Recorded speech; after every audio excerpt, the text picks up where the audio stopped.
Part तक transport होना चाहिए। जैसे कि चैप्टर का नाम ही है ट्रांसपोर्टेशन इन एनिमल्स, और हम ह्यूमन बीइंग भी एनिमल की ही कैटेगरी में आते हैं। ठीक है, दो ही टाइप की कैटेगरी होती है साइंस की टर्म में, एनिमल और प्लांट्स। ठीक है, फिर आगे जाके बहुत सारे डिवाइड हो जाते हैं। तो basically we human being also belongs to the animal category. तो ट्रांसपोर्टेशन इन एनिमल, ये ना होगी जिसमें ह्यूमन का तो नाम ही नहीं आया है, तो हम भी उसी के अंदर इंक्लूडेड हैं। तो ट्रांसपोर्टेशन से हमारा क्या मीनिंग है यहाँ पे, कि जो डाइजेस्टेड फूड है वो बॉडी के ईच एंड एवरी पार्ट तक जाना चाहिए, सिंगल सेल तक। अब वो काम कौन करेगा, उसके लिए एक वेल डिफाइंड सिस्टम होना चाहिए, वो है हमारा सर्कुलेटरी सिस्टम। और इसमें सबसे इंपॉर्टेंट रोल प्ले करता है ब्लड। अब ब्लड की क्या डेफिनेशन बताई थी बेटा, इट इज ए टिश्यू, ये टिश्यू है, सेल नहीं है, it is a tissue, it is a fluid which flow in a blood vessel, blood vessel के थ्रू फ्लो करता है। नेक्स्ट है भी कंपोनेंट ऑफ ब्लड, ब्लड के कौन कौन से कंपोनेंट थे। बेसिक कंपोनेंट है हमारा प्लाज्मा, प्लाज्मा के अंदर फर्दर 3 टाइप की सेल हैं, आरबीसी रेड ब्लड सेल, जिसके अंदर हीमोग्लोबिन होता है जो ऑक्सीजन के साथ कंबाइन हो जाता है। सेकेंड टाइप की हमारी डब्ल्यूबीसी व्हाइट ब्लड सेल, उनका क्या काम होता है, दे फाइट अगेंस्ट जर्म, हमारी बॉडी के अंदर कोई जर्म्स जो एंटर कर जाते हैं उनके अगेंस्ट फाइट करती हैं, ये हमारी बॉडी के सोल्जर हैं।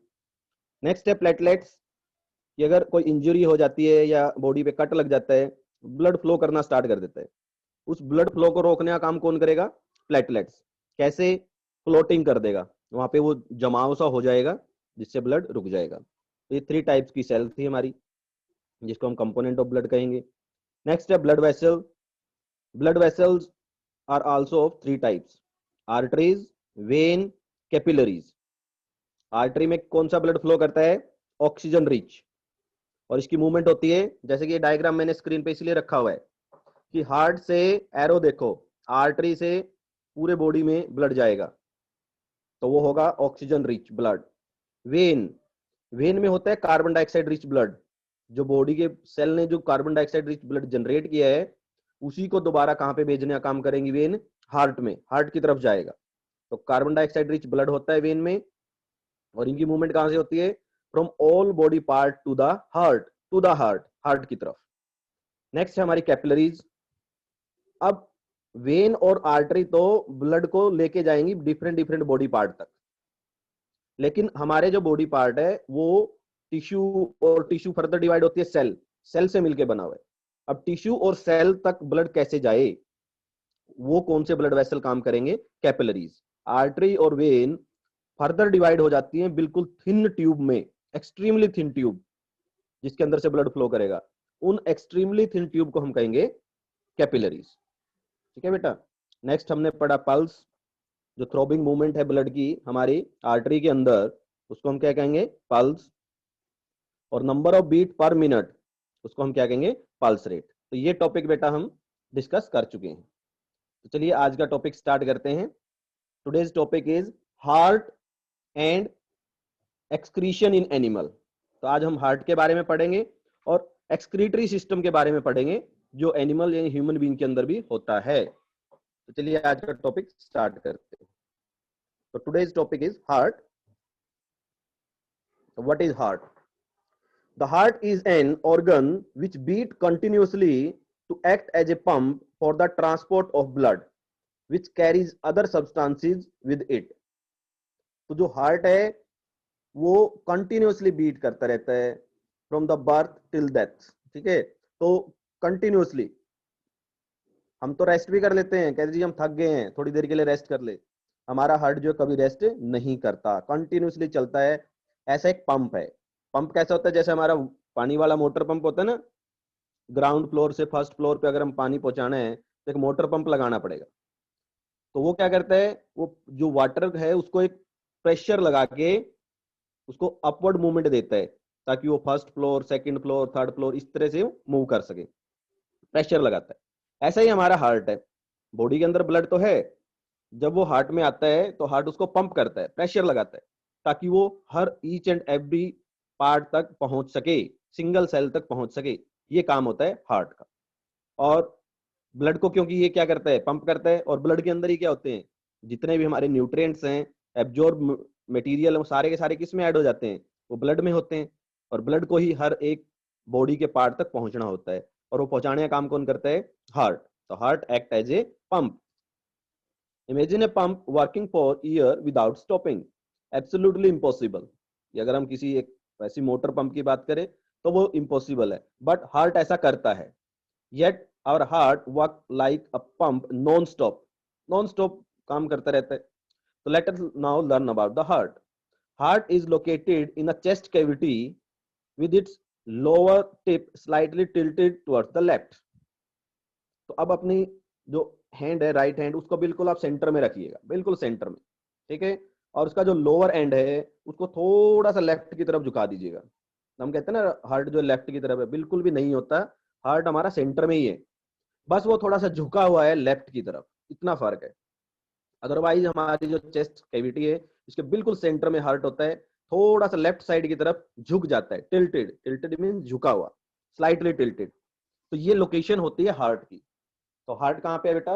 In the centre of the chest cavity, tilted towards left, left की तरफ थोड़ा सा झुका हुआ है, बस इतना सा फर्क है, वरना हमारा हार्ट सेंटर में ही होता है। Hold your finger inward on your palm, ठीक है, हथेली के अंदर की तरफ आप अपने फिंगर को कीजिए, और जितना अब आपका फिस्ट का जो साइज है, ठीक है, आपकी उंगलियों को बंद करने के बाद जो आपकी फिस्ट का जो साइज है, इतना सा साइज होता है हमारे हार्ट का, ठीक है। तो जैसे ही हम अपनी हथेली का से बंद करेंगे उंगलियों को, अब जितना हमारे हाथ का साइज हुआ, फिस्ट, ये जो हमारी जो फिस्ट का जितना साइज है उतना सा साइज हमारे हार्ट का होता है। तो make your fist, your heart is रफली the size of your fist. तो जो हमारा हार्ट है रफली हमारे फिस्ट के जितनी साइज का होता है। What will happen if the blood rich in oxygen and the blood rich in carbon dioxide mix with each other? क्या ऐसा हो सकता है हमारी बॉडी में? ऐसा कभी नहीं होता। अगर ऐसे इंटरमिक्सिंग हो जाए तो हमारी जो बॉडी की जो फंक्शनिंग है वो बिल्कुल रुक जाएगी, अच्छे से काम बॉडी नहीं करेगी। यानी कि हम कहें तो बॉडी के अंदर बहुत सारी बीमारियां हो जाएंगी, या हम सिक हो जाएंगे, बीमार पड़ जाएंगे। लेकिन हमारी बॉडी के अंदर कहीं पे भी ऑक्सीजन रिच ब्लड जो आर्टरी के अंदर से फ्लो करता है, और कार्बन डाइऑक्साइड रिच ब्लड जो वेन के अंदर से फ्लो करता है, आपस में कहीं पे भी मिक्स नहीं होते। To avoid this from happening, the heart has 4 chamber. जो हमारा हार्ट है, इस मिक्सिंग को बचाने के लिए क्या है हार्ट पे? देयर आर 4 चैम्बर, 4 चैम्बर होंगे, ठीक है। तो पहले हम हार्ट का एक बार डायग्राम पे ध्यान से देखते हैं, ठीक है। अब देखने में बड़ा कॉम्प्लिकेटेड सा आपको ये लगता होगा, ठीक है। अगर हम इसके बिल्कुल इंटरनल पार्ट की बात करें, जो ये कलरफुल है, रेड और ब्लू वाला, बेसिकली तो यही है हमारे पास। यहां से आप ध्यान से देखिएगा, तो आपको राइट साइड में और लेफ्ट में, स्क्रीन की राइट और लेफ्ट देखिए, लेकिन एक्चुअल में अगर हम कहें तो जो रेड साइड दिख रही है, अगर हम इसको दूसरी तरफ फेस करें तो ये एक्चुअल में लेफ्ट साइड है।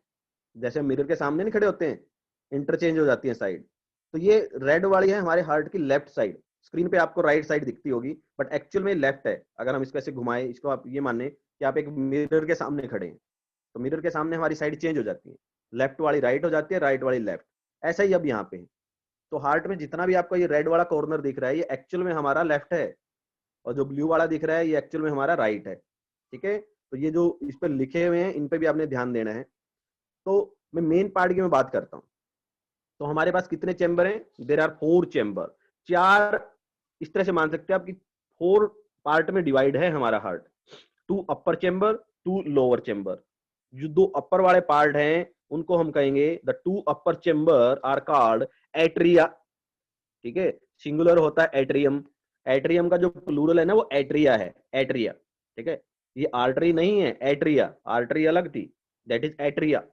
एट्रिया है जो अपर चैम्बर है।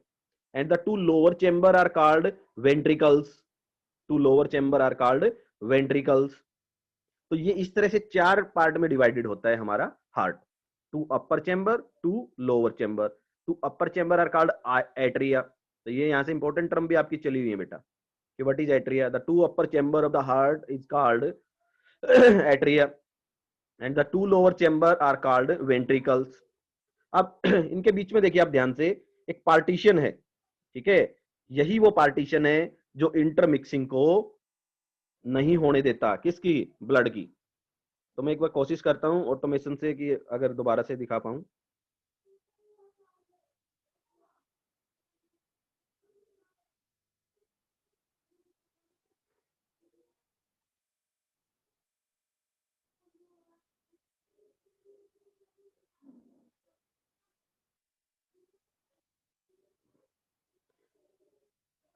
तो देखिएगा बेटा, एक मैंने यहाँ पे टिक किया है, दिस इज जो लेफ्ट साइड है हमारी अपर चैम्बर, ठीक है।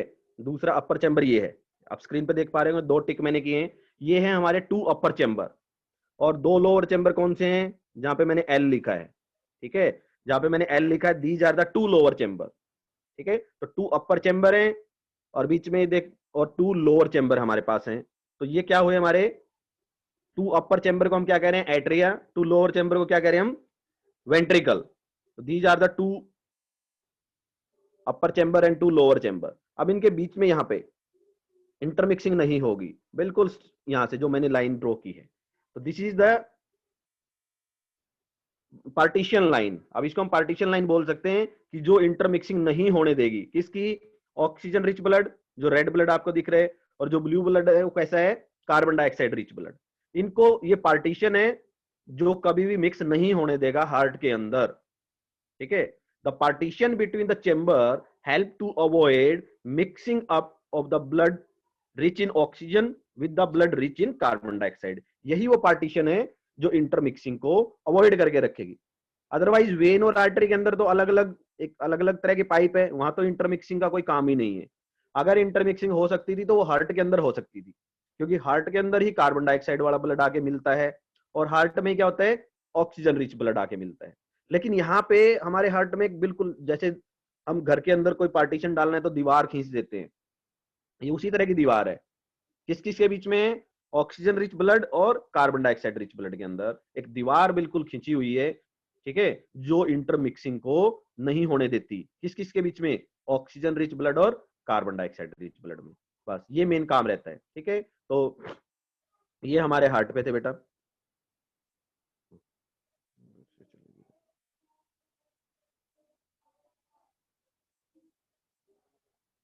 सॉरी, ये फिर से हो गया।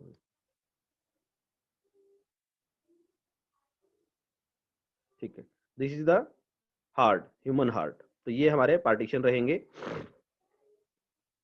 To understand the functioning of circulatory system, start from the right side of the heart and follow the arrow. These arrows show the direction of blood from heart to the all body part. अब ये कौन से वाले diagram की बात हो रही है बेटा, 11.13, ये वाला डायग्राम 11.13, ठीक है। इसको मैं फिर से फंक्शनिंग, क्योंकि नेक्स्ट हमें पेज टर्न करना पड़ेगा, तो इसीलिए मैं यहाँ से एक्सप्लेन करके पहले चलता हूँ। तो राइट साइड को हमने फॉलो करना है हार्ट से, जो डायग्राम आपको दिख रहे हैं। तो स्क्रीन की राइट पे, स्क्रीन की राइट से कहाँ पे गया अभी ब्लड का डायरेक्शन को आप पकड़िएगा, तो एरो की डायरेक्शन डाउनवर्ड है, आर्टरी, आर्टरी से कैपिलरीज, और आर्टरी के अंदर कौन सा ब्लड है, oxygen rich blood. Capillaries, capillaries से होता हुआ फिर कहाँ पे गया वो, वेन में। अब एरो अपवर्ड है, एरो को ध्यान से देखो, अपवर्ड, और वेन के अंदर कौन सा होता है, कार्बन डाइऑक्साइड रिच ब्लड। फिर से वो किस में गया, हार्ट में। अब हार्ट ने, अब देखिएगा पल्मोनरी आर्टरी है, अब ये पल्मोनरी जो काम है ये बड़ा ही उल्टा काम होगा, रिवर्स हो जाएगा। पहले आर्टरी के अंदर देखिएगा ऑक्सीजन रिच ब्लड था, ऑक्सीजन रिच ब्लड है आर्टरी के अंदर, ठीक है, हर एक बॉडी पार्ट में वो चला गया, बड़ी अच्छी बात है भाई। उसके बाद वेन के अंदर कौन सा ब्लड है, कार्बन डाइऑक्साइड रिच ब्लड है, और वो कार्बन डाइऑक्साइड रिच ब्लड कहाँ पे आया, हार्ट में। अभी अभी हमने 4 चेम्बर देखे हैं, तो देखो जा रहा है ना लेफ्ट साइड से, डायग्राम के लेफ्ट से, वैसे एक्चुअल में हमारे राइट से जाएगा वो।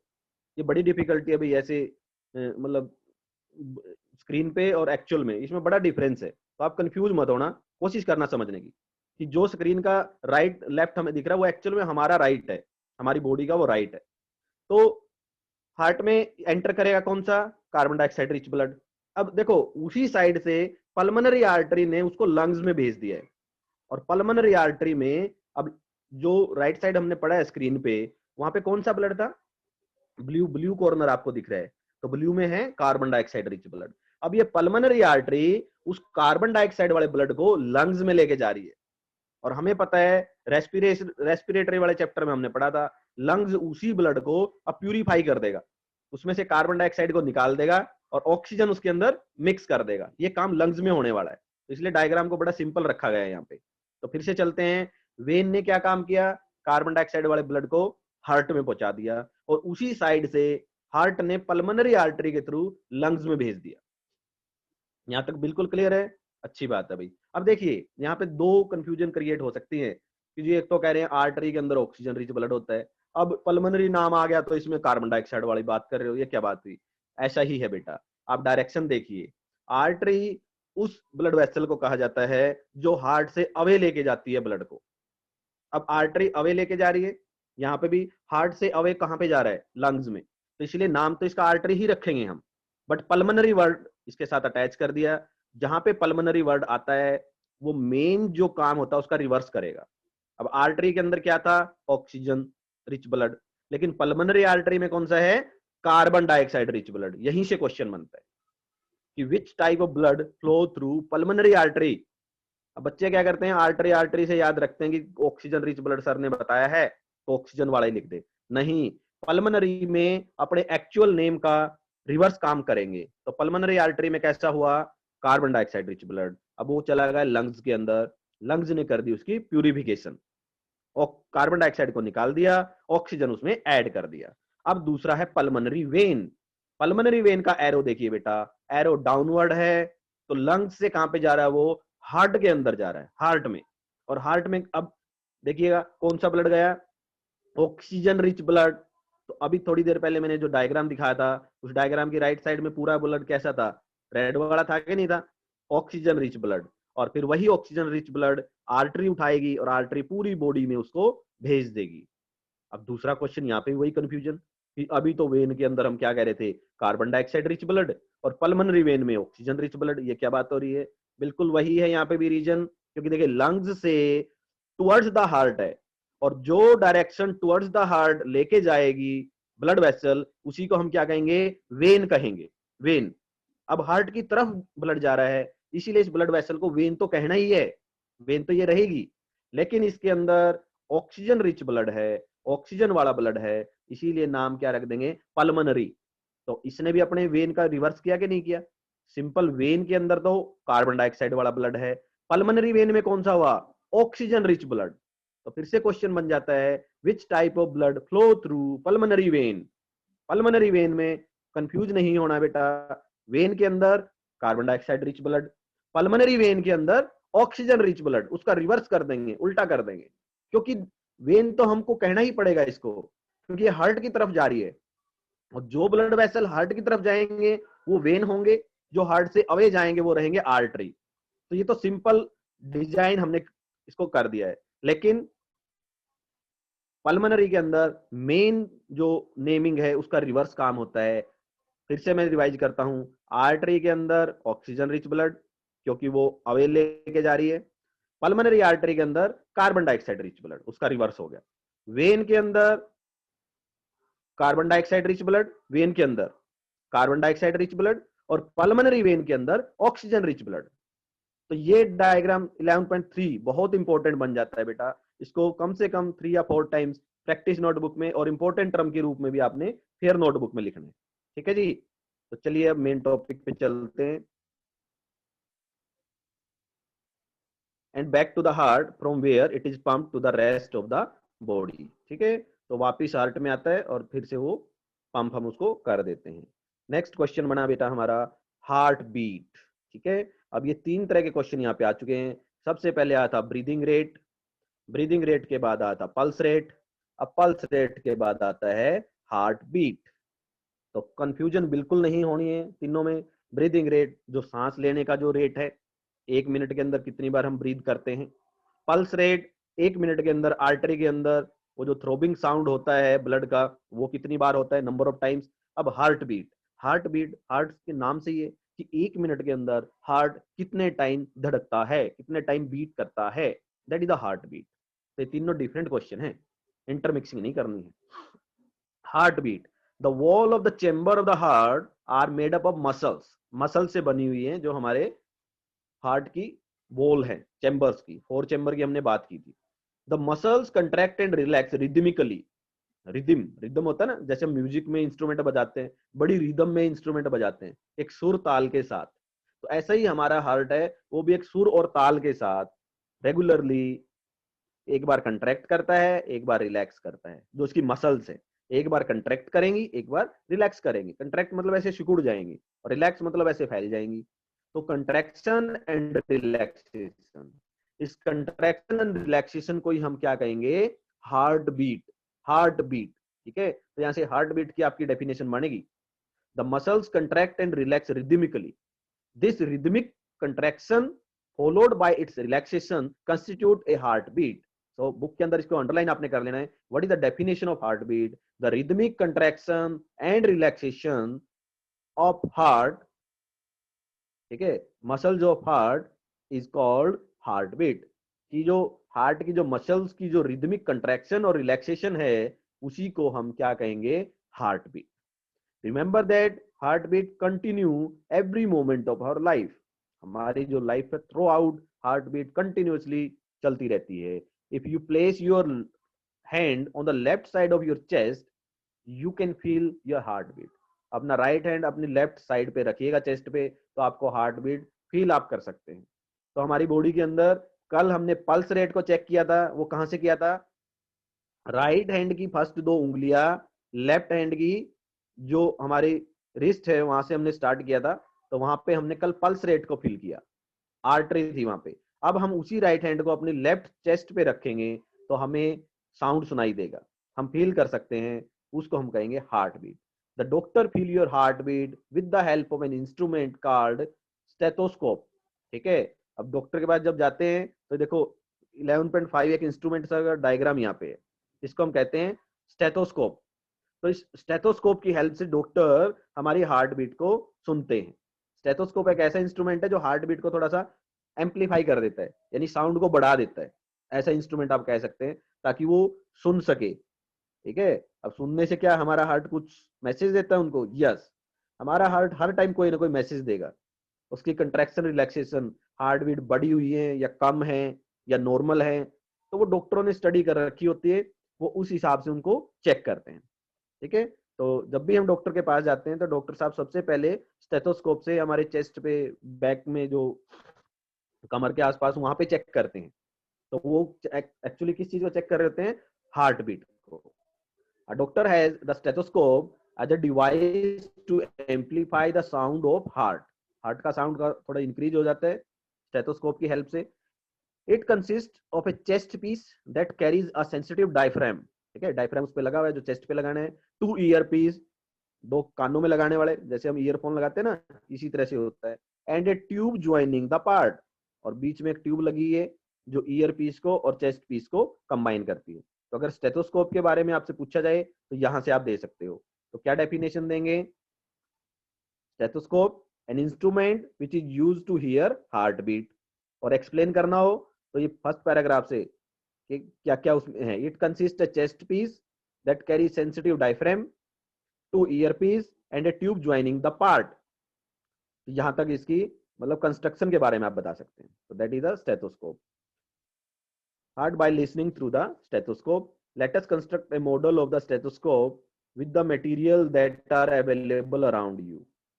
तो हमारे आसपास जो भी मटेरियल उससे हम स्टेथोस्कोप बना भी सकते हैं, इस एक्टिविटी की हेल्प से आप देख सकते हैं। Take a small funnel, funnel ये कीव टाइप स्ट्रक्चर है, जैसे लैब में भी दिखाते हैं आपको, 6-7 सेंटीमीटर डायमीटर, फिक्स है रबर ट्यूब, उसके पे अब रबर ट्यूब हम लगा देंगे tightly on the stem of the funnel, stretch the rubber sheet on the mouth of the funnel and fix it tightly with a rubber band. Rubber band लगा के उसको जिस तरह से हम ढोलक और ड्रम की होती है इस तरह से टाइट कर देंगे। तो put the open end of the tube on one of your year, अब दूसरा एक अपने हम कान में उसको लगाएंगे तो हम अपनी हार्ट बीट को आसानी से सुन पाएंगे, ठीक है। तो ये एक हमारा एक मॉडल के तौर पे स्टेथोस्कोप बन गया है। एक्चुअल में डॉक्टर के पास थोड़ा अलग किस्म का होता है, लेकिन काम बिल्कुल ऐसे ही करेंगे वो भी, ठीक है। तो अगर घर पे ऐसे मॉडल बनाना है तो बन सकता है। तो that is stethoscope. The mouth of the funnel on your chest near the heart, try to listen carefully, ध्यान से हम देखते हैं, do you hear a regular thumping sound, the sound of that heart beat. तो ये जो thumping sound होता है ये हार्ट बीट का ही है। How many time did you your heart beat in a minute, 1 minute में कितनी बार होगा, count again after running 4-5 minute. अब थोड़ा रनिंग के बाद हम कंपेयर करते हैं उसको। Record your on pulse rate and heart beat that of your friend while resting and after running, and record in table 11.2, जो लास्ट पेज पे टेबल है आपकी 11.2, उसमें क्या करना है, जिस तरह से हमने अपना ब्रीदिंग रेट देखा था, पहले नॉर्मल कंडीशन में ब्रीदिंग रेट, फिर क्या था कि कुछ वॉकिंग के बाद रनिंग ब्रीदिंग रेट, फिर थोड़ी सी रनिंग के बाद, हैवी एक्सरसाइज के बाद हमारा ब्रीदिंग रेट बढ़ जाता है। इसी तरह से नॉर्मल कंडीशन पे, रनिंग के बाद, हैवी एक्सरसाइज के बाद जो हमारी हार्ट बीट और पल्स रेट है वो भी इंक्रीज हो जाते हैं। ठीक है, तो ये इसमें भी आपको इंक्रीमेंट मिलेगी अगर आप नॉर्मल कंडीशन में थोड़ा रनिंग के बाद या स्टेयर पे ऊपर नीचे जाने के बाद चेक करते हैं तो हार्ट बीट भी बढ़ जाती है, पल्स रेट भी बढ़ जाता है। तो ये आपने दोनों इस टेबल 11.2 से फिल कर लेने। So do you find any relationship between your heartbeat and the pulse rate? Each heartbeat generate one pulse in the artery, and the pulse rate per minute indicate the rate of heartbeat. तो यहां से इसको underline कीजिए बेटा, each heartbeat generate one pulse. तो एक heart beat जो है एक पल्स को जनरेट करती है। तो सीधी सीधी रिलेशनशिप है पल्स रेट और इसके अंदर हार्ट बीट के अंदर।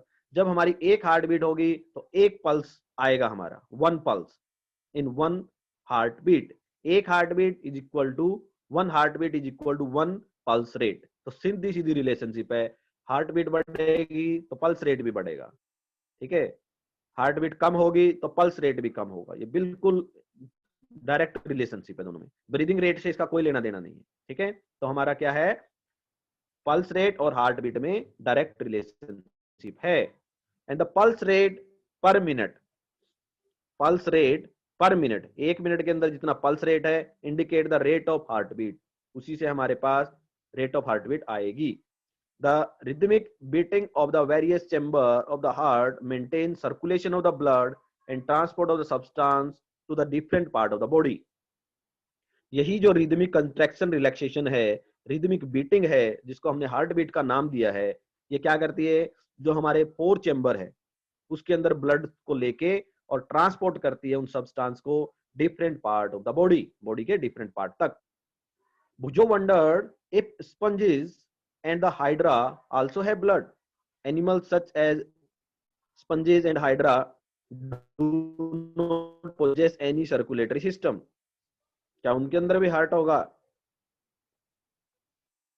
The water in which they live bring food and oxygen. तो उनके अंदर क्या होता है, क्योंकि वो क्या है हमारे पास एक्वेटिक एनिमल है, तो उनके अंदर वो वाटर से ही क्या करेंगे, ऑक्सीजन और फूड को लेंगे। As it enters their bodies, the water carries away waste material and the carbon dioxide as it moves out. तो उनके अंदर